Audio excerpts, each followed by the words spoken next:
Thank you very much.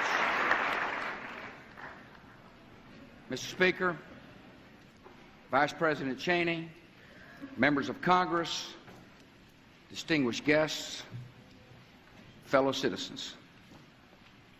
As we gather tonight, our nation is at war, our economy is in recession, and the civilized world faces unprecedented dangers. Yet the state of our union has never been stronger.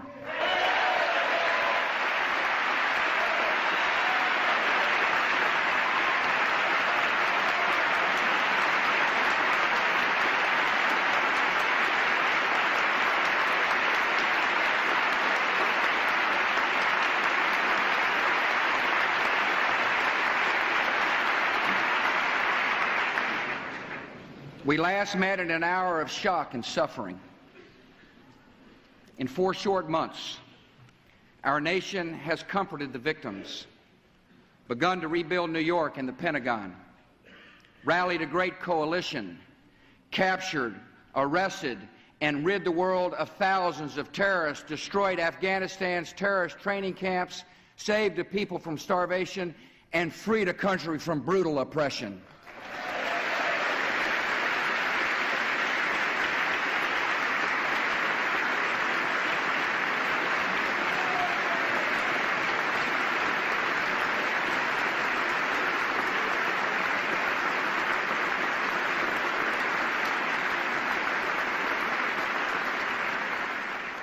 The American flag flies again over our embassy in Kabul. Terrorists who once occupied Afghanistan now occupy cells at Guantanamo Bay.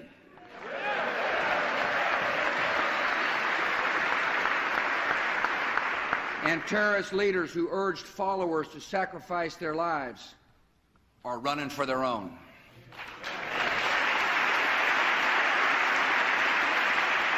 America and Afghanistan are now allies against terror. We'll be partners in rebuilding that country. And this evening, we welcomed the distinguished interim leader of a liberated Afghanistan, Chairman Hamid Karzai.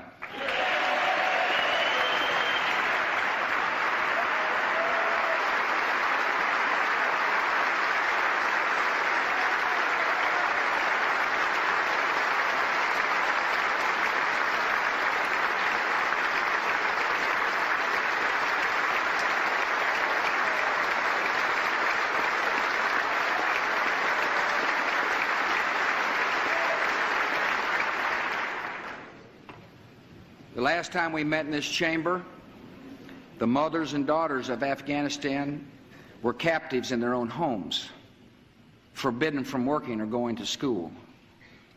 Today, women are free and are part of Afghanistan's new government, and we welcome the new Minister of Women's Affairs, Dr. Seema Sumar.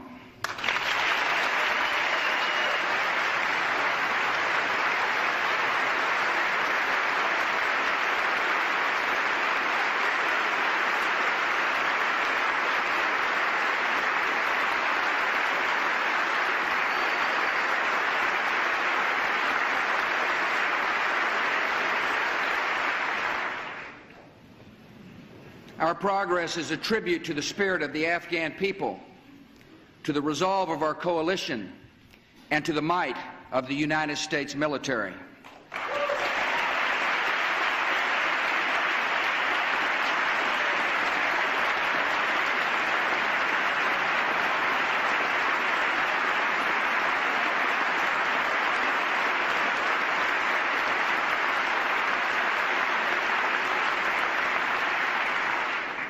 When I called our troops into action, I did so with complete confidence in their courage and skill. And tonight, thanks to them, we are winning the war on terror. The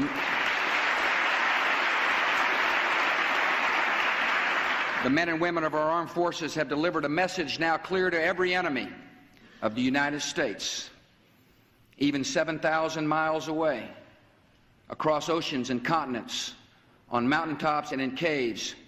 You will not escape the justice of this nation.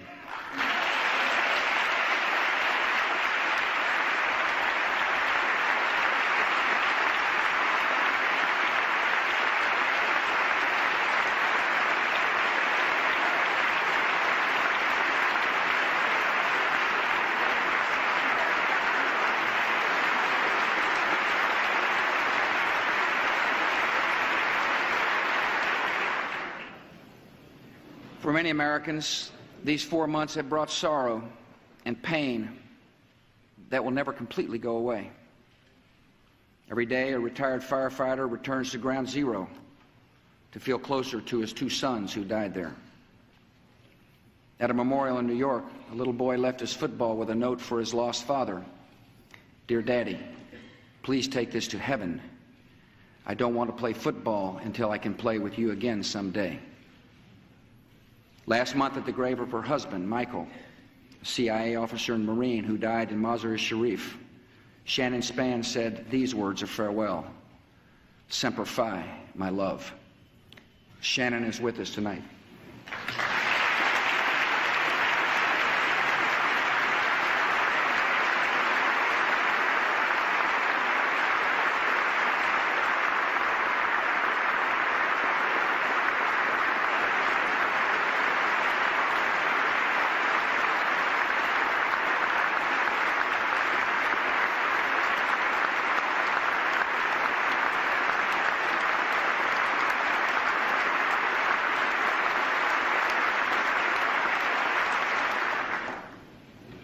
Shannon, I assure you and all who have lost a loved one that our cause is just and our country will never forget the debt we owe Michael and all who gave their lives for freedom. Our cause is just, and it continues. Our discoveries in Afghanistan confirmed our worst fears and showed us the true scope of the task ahead. We have seen the depth of our enemies' hatred in videos where they laugh about the loss of innocent life. And the depth of their hatred is equaled by the madness of the destruction they design. We have found diagrams of American nuclear power plants and public water facilities, detailed instructions for making chemical weapons, surveillance maps of American cities, and thorough descriptions of landmarks in America and throughout the world. What we have found in Afghanistan confirms that far from ending there, our war against terror is only beginning. Most of the 19 men who hijacked planes on September the 11th were trained in Afghanistan's camps, and so were tens of thousands of others. Thousands of dangerous killers, schooled in the methods of murder, often supported by outlaw regimes, are now spread throughout the world like ticking time bombs set to go off without warning. Thanks to the work of our law enforcement officials and coalition partners, hundreds of terrorists have been arrested, yet tens of thousands of trained terrorists are still at large. These enemies view the entire world as a battlefield, and we must pursue them wherever they are.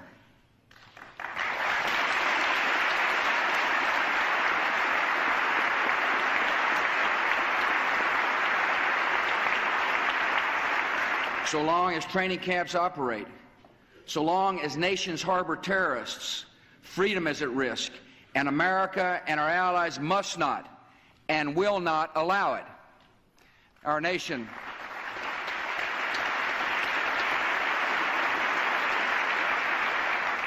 will continue to be steadfast and patient and persistent in the pursuit of 2 great objectives. First, we will shut down terrorist camps, disrupt terrorist plans, and bring terrorists to justice. And second, we must prevent the terrorists and regimes who seek chemical, biological, or nuclear weapons from threatening the United States and the world.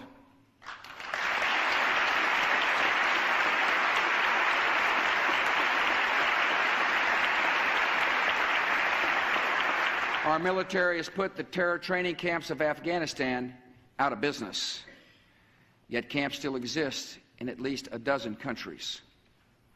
A terrorist underworld, including groups like Hamas, Hezbollah, Islamic Jihad, Jaish-e-Mohammed, operates in remote jungles and deserts and hides in the centers of large cities. While the most visible military action is in Afghanistan, America is acting elsewhere. We now have troops in the Philippines, helping to train that country's armed forces to go after terrorist cells that have executed an American and still hold hostages. Our soldiers, working with the Bosnian government, seized terrorists who were plotting to bomb our embassy. Our Navy is patrolling the coast of Africa to block the shipment of weapons and the establishment of terrorist camps in Somalia. My hope is that all nations will heed our call and eliminate the terrorist parasites who threaten their countries and our own. Many nations are acting forcefully. Pakistan is now cracking down on terror, and I admire the strong leadership of President Musharraf.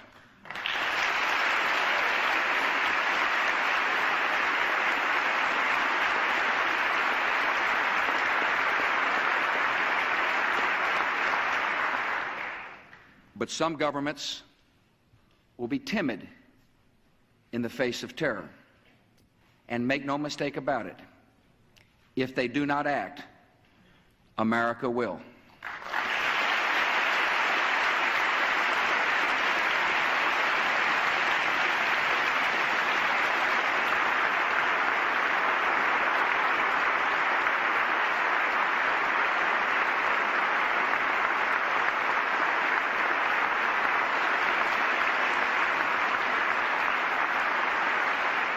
Our second goal is to prevent regimes that sponsor terror from threatening America or our friends and allies with weapons of mass destruction.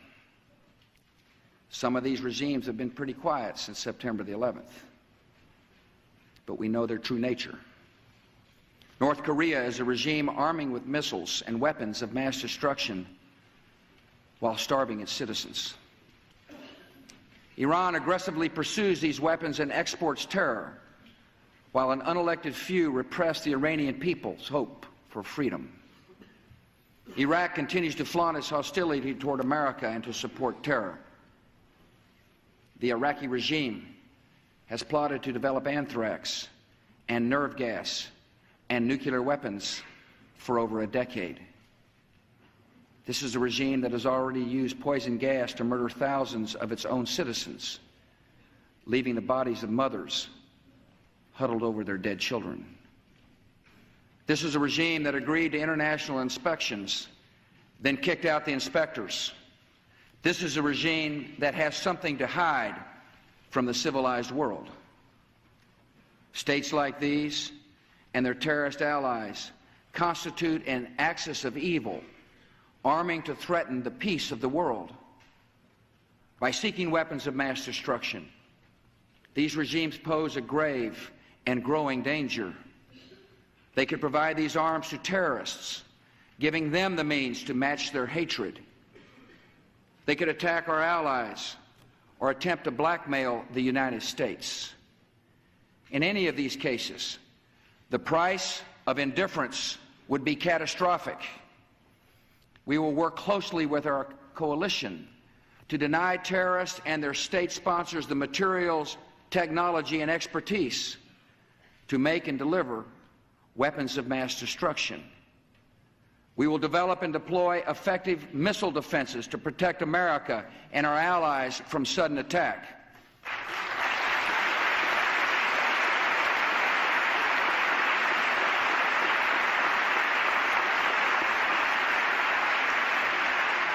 And all nations should know America will do what is necessary to ensure our nation's security.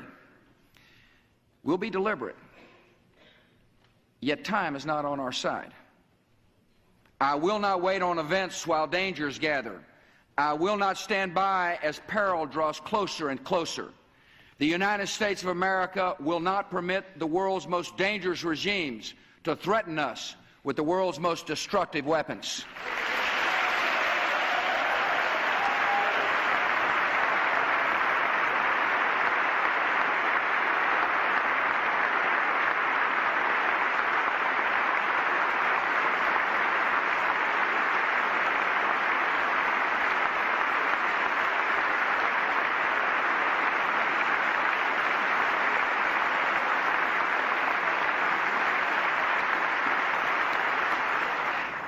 Our war on terror has well begun, but it has only begun. This campaign may not be finished on our watch, yet it must be, and it will be, waged on our watch. We can't stop short.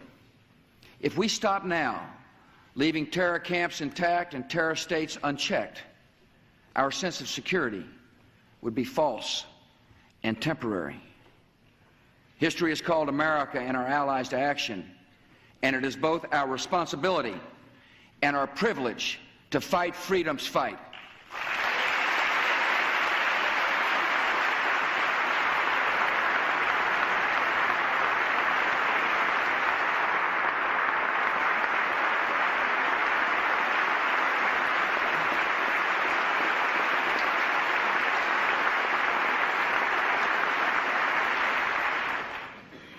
Our first priority must always be the security of our nation, and that will be reflected in the budget I send to Congress. My budget supports three great goals for America. We will win this war, we'll protect our homeland, and we will revive our economy. September the 11th brought out the best in America and the best in this Congress, and I join the American people in applauding your unity and resolve.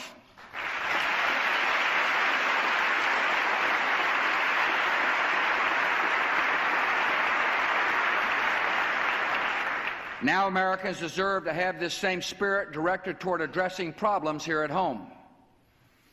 I'm a proud member of my party. Yet as we act to win the war, protect our people, and create jobs in America, we must act first and foremost not as Republicans, not as Democrats, but as Americans.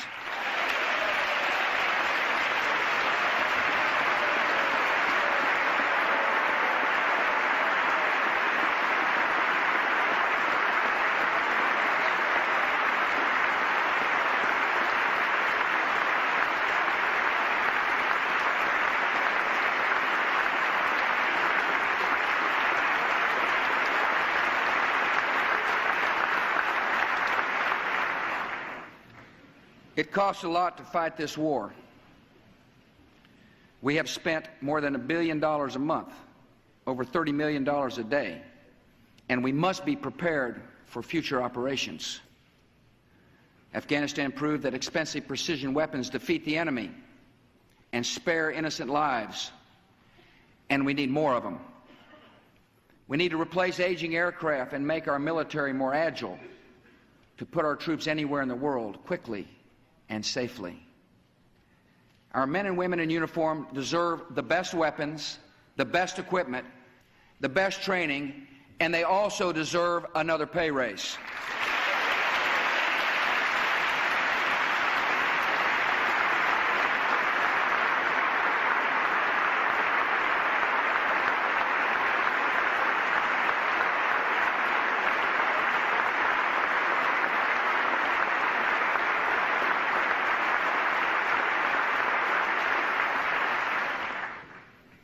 My budget includes the largest increase in defense spending in 2 decades, because while the price of freedom and security is high, it is never too high.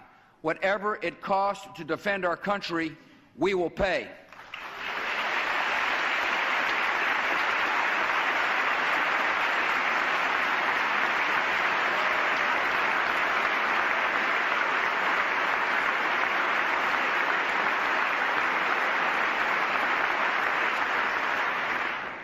The next priority in my budget is to do everything possible to protect our citizens and strengthen our nation against the ongoing threat of another attack. Time and distance from the events of September the 11th will not make us safer unless we act on its lessons. America is no longer protected by vast oceans.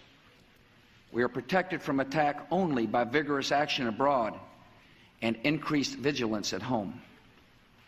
My budget nearly doubles funding for a sustained strategy of Homeland Security focused on 4 key areas: bioterrorism, emergency response, airport and border security, and improved intelligence. We will develop vaccines to fight anthrax and other deadly diseases. We'll increase funding to help states and communities train and equip our heroic police and firefighters.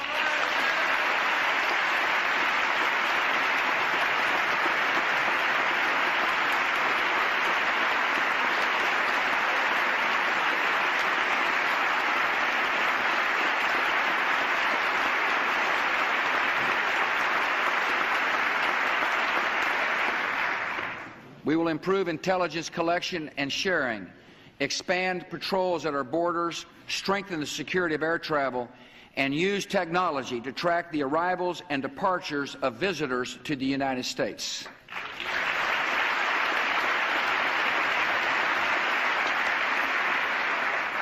Homeland Security will make America not only stronger, but in many ways better.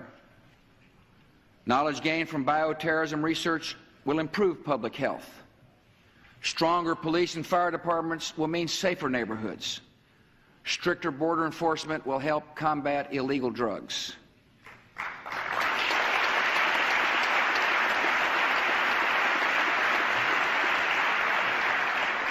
And as government works to better secure our homeland, America will continue to depend on the eyes and ears of alert citizens.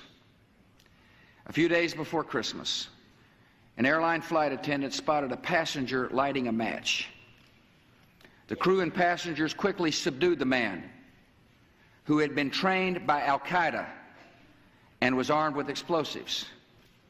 The people on that plane were alert, and as a result likely saved nearly 200 lives.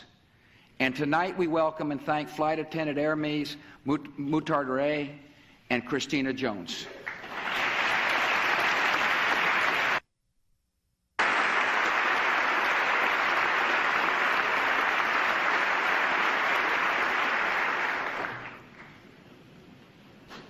Once we have funded our national security and our homeland security, the final great priority of my budget is economic security for the American people.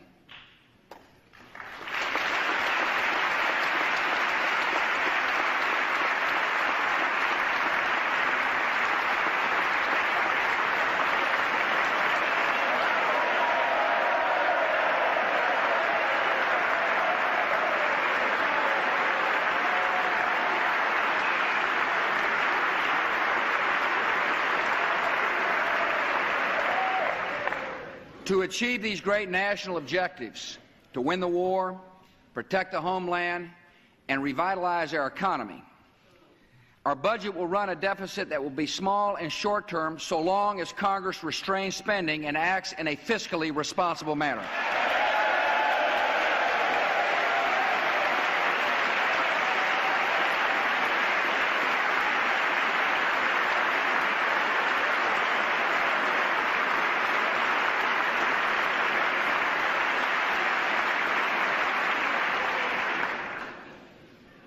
We have clear priorities, and we must act at home with the same purpose and resolve we have shown overseas. We'll prevail in the war, and we will defeat this recession.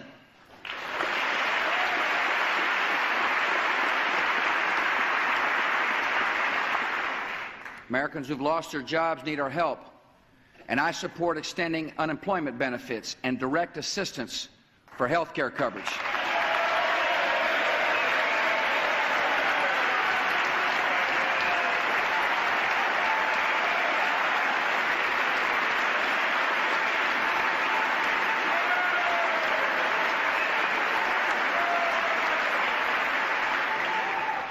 Yet American workers want more than unemployment checks. They want a steady paycheck.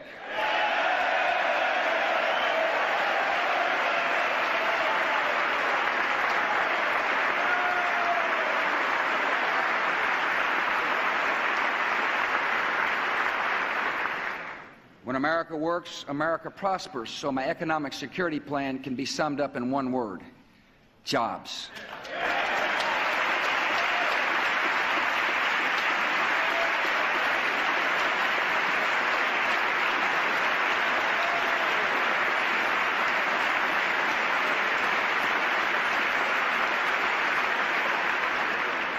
Good jobs begin with good schools, and here we've made a fine start.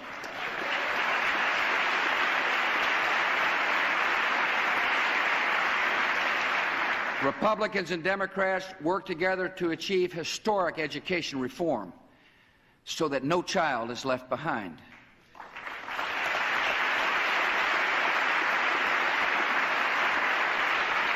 I was proud to work with members of both parties, Chairman John Boehner and Congressman George Miller.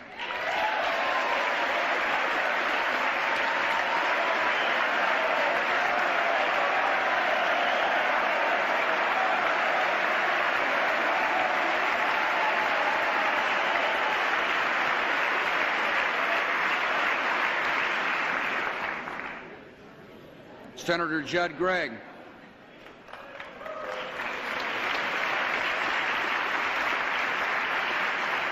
And I was so proud of our work, I even had nice things to say about my friend Ted Kennedy.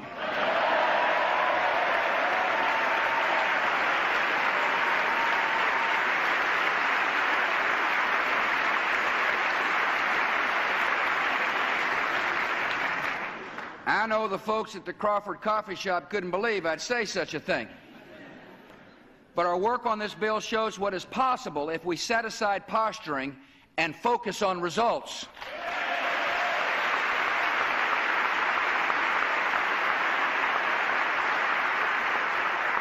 There's more to do.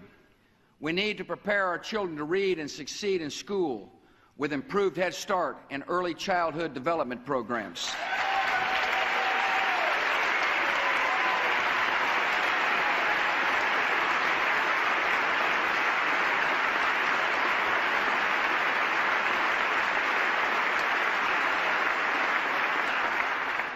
We must upgrade our teacher colleges and teacher training and launch a major recruiting drive with a great goal for America: a quality teacher in every classroom.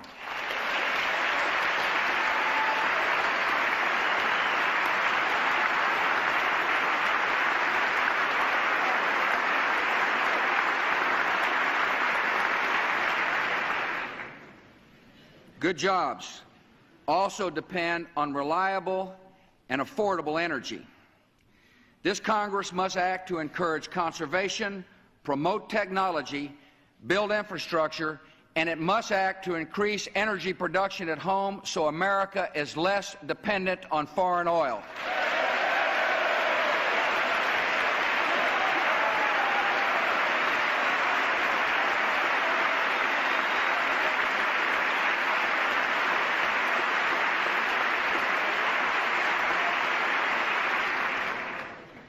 Good jobs depend on expanded trade.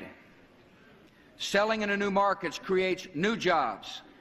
So I ask Congress to finally approve Trade Promotion Authority.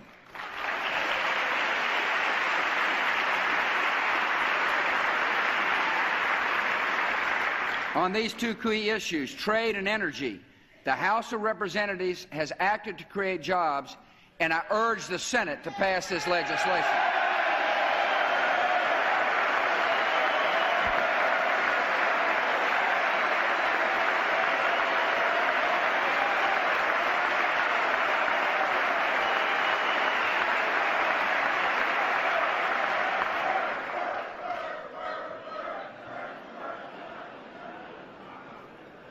Good jobs depend on sound tax policy. Last year, some in this hall thought my tax relief plan was too small.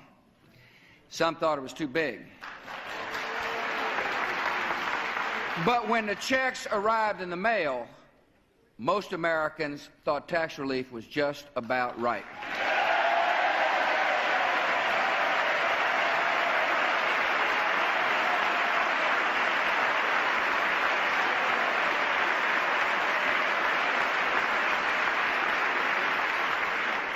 Congress listened to the people and responded by reducing tax rates, doubling the child credit, and ending the death tax.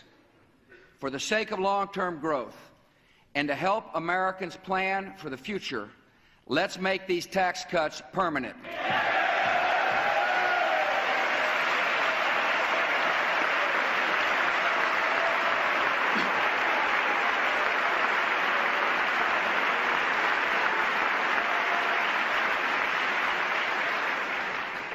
The way out of this recession The way to create jobs is to grow the economy by encouraging investment in factories and equipment, and by speeding up tax relief so people have more money to spend. For the sake of American workers, let's pass a stimulus package.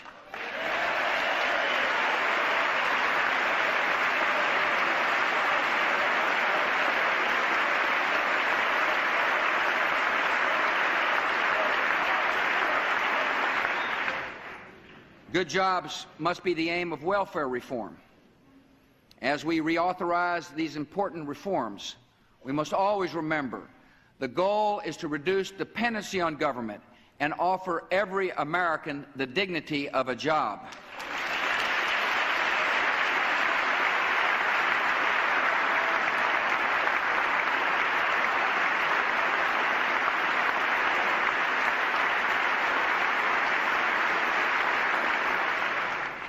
Americans know economic security can vanish in an instant without health security. I ask Congress to join me this year to enact a Patient's Bill of Rights.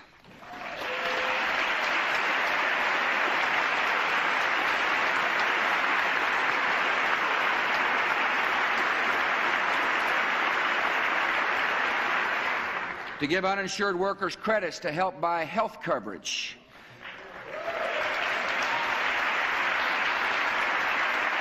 To approve an historic increase in the spending for veterans' health.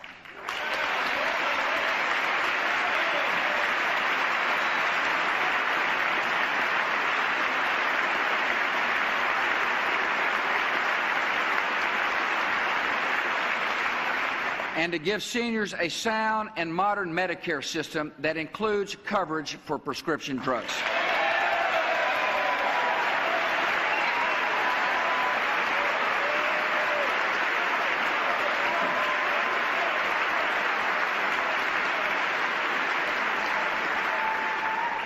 A good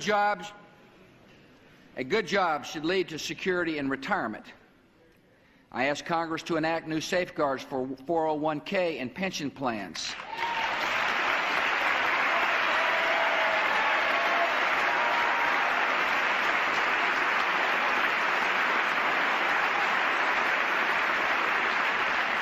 Employees who have worked hard and saved all their lives should not have to risk losing everything if their company fails.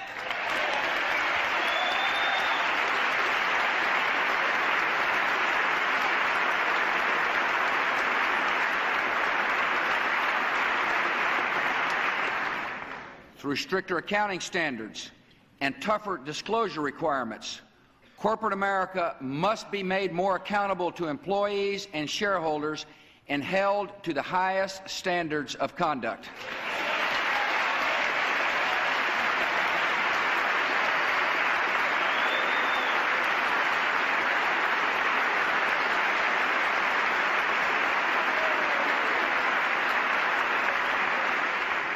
Retirement security also depends upon keeping the commitments of Social Security, and we will. We must make Social Security financially stable and allow personal retirement accounts for younger workers who choose them.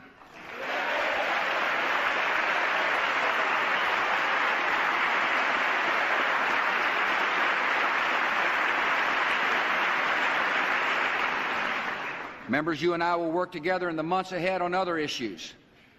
Productive farm policy,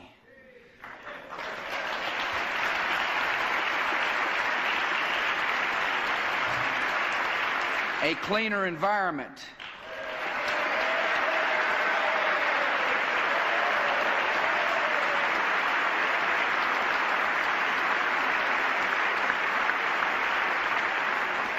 broader home ownership, especially among minorities,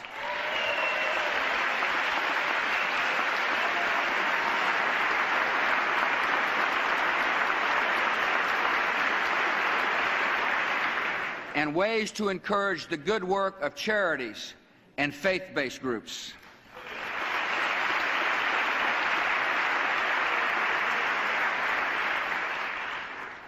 I ask you to join me on these important domestic issues in the same spirit of cooperation we've applied to our war against terrorism.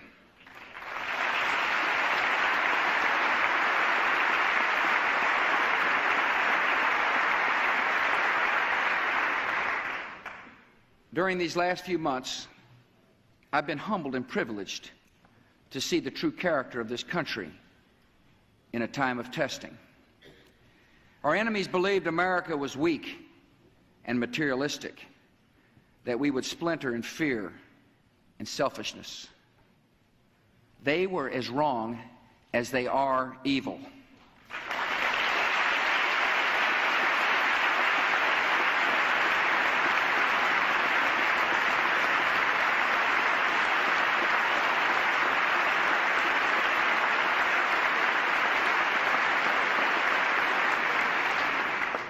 The American people have responded magnificently with courage and compassion, strength and resolve. As I have met the heroes, hugged the families, and looked into the tired faces of rescuers, I have stood in awe of the American people. And I hope you'll join me. I hope you'll join me in expressing thanks to one American for the strength and calm and comfort she brings to our nation in crisis, our First Lady, Laura Bush.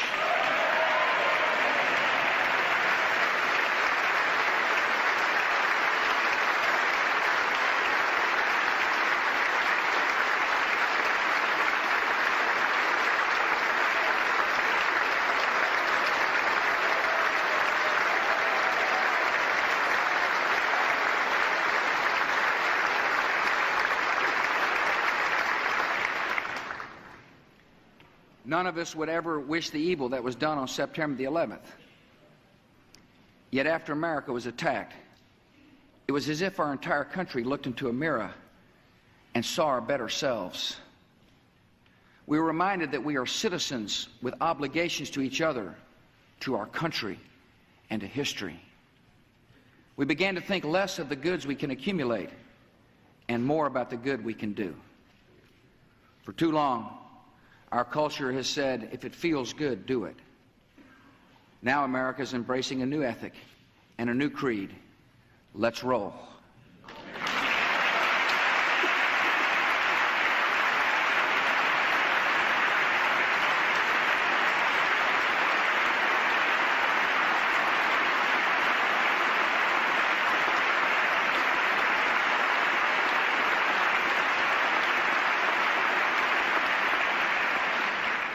In the sacrifice of soldiers, the fierce brotherhood of firefighters, and the bravery and generosity of ordinary citizens, we have glimpsed what a new culture of responsibility could look like. We want to be a nation that serves goals larger than self. We've been offered a unique opportunity, and we must not let this moment pass. My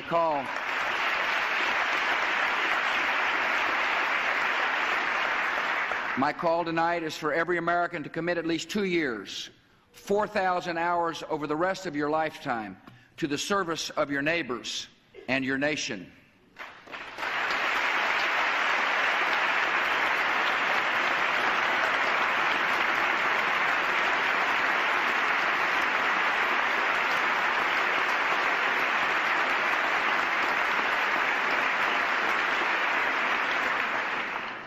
Many are already serving, and I thank you. If you aren't sure how to help, I've got a good place to start. To sustain and extend the best that has emerged in America, I invite you to join the new USA Freedom Corps. The Freedom Corps will focus on 3 areas of need: responding in case of crisis at home, rebuilding our communities, and extending American compassion throughout the world. One purpose of the USA Freedom Corps will be Homeland Security. America needs retired doctors and nurses who can be mobilized in major emergencies, volunteers to help police and fire departments, transportation and utility workers well trained in spotting danger. Our country also needs citizens working to rebuild our communities. We need mentors to love children, especially children whose parents are in prison. And we need more talented teachers in troubled schools. USA Freedom Corps will expand and improve the good efforts of AmeriCorps and Senior Corps to recruit more than 200,000 new volunteers. And America needs citizens to extend the compassion of our country to every part of the world. So we will renew the promise of the Peace Corps, double its volunteers over the next 5 years.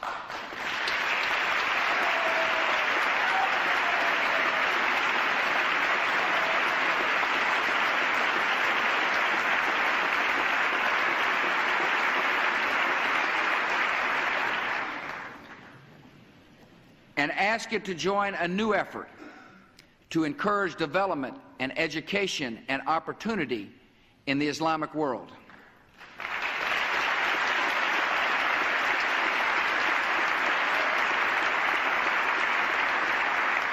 This time of adversity offers a unique moment of opportunity, a moment we must seize to change our culture. Through the gathering momentum of millions of acts of service and decency and kindness, I know we can overcome evil with greater good.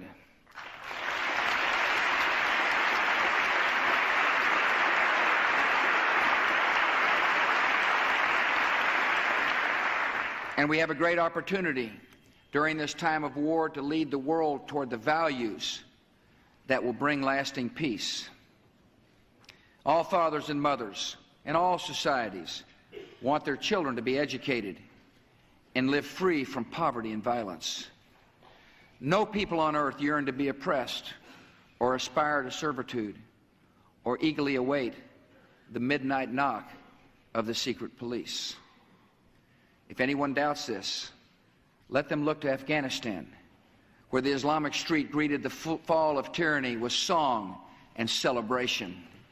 Let the skeptics look to Islam's own rich history, with its centuries of learning and tolerance and progress. America will lead by defending liberty and justice, because they are right and true and unchanging for all people everywhere.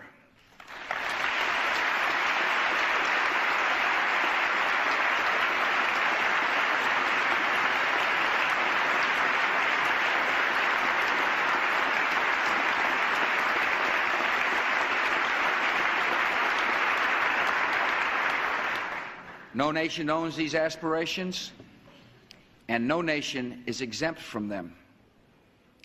We have no intention of imposing our culture, but America will always stand firm for the non-negotiable demands of human dignity, the rule of law, limits on the power of the state, respect for women, private property, free speech, equal justice, and religious tolerance.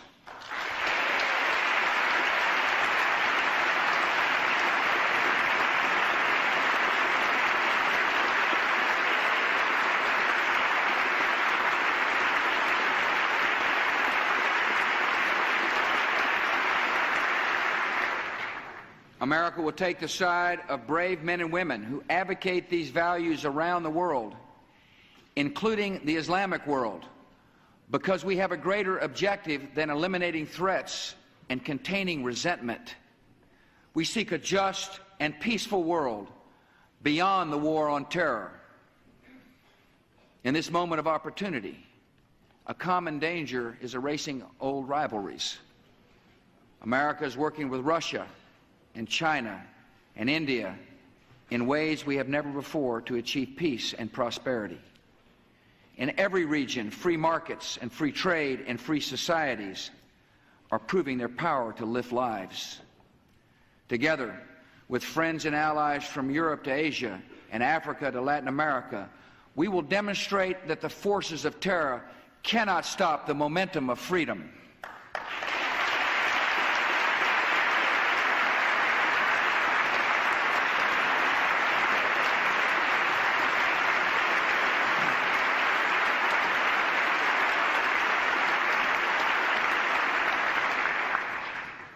The last time I spoke here, I expressed the hope that life would return to normal. In some ways it has, in others it never will.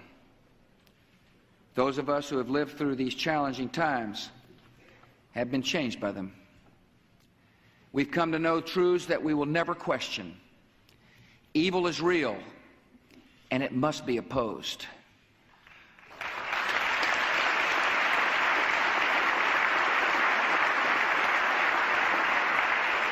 Beyond all differences of race or creed, we are one country, mourning together and facing danger together.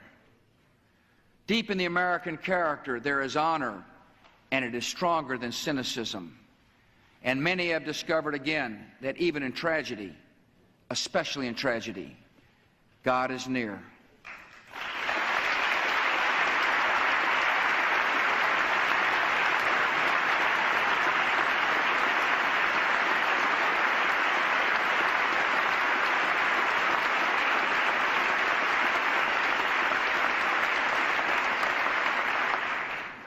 In a single instant, we realized that this will be a decisive decade in the history of liberty, that we've been called to a unique role in human events. Rarely has the world faced a choice more clear or consequential. Our enemies send other people's children on missions of suicide and murder. They embrace tyranny and death as a cause and a creed. We stand for a different choice, made long ago on the day of our founding. We affirm it again today. We choose freedom and the dignity of every life.